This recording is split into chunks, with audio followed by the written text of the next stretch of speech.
Welcome back to another technical deep dive here in the debug zone.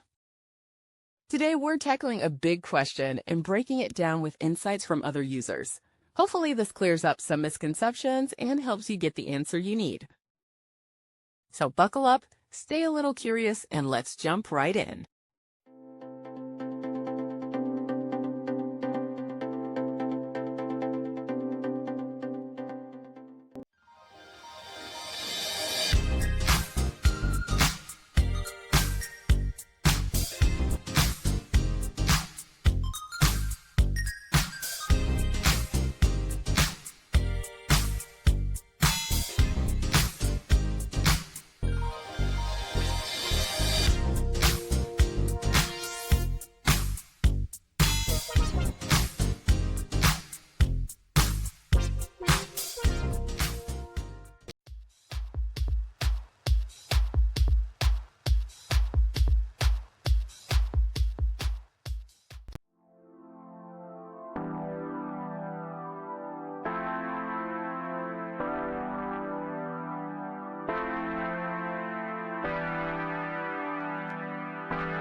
And that's a wrap.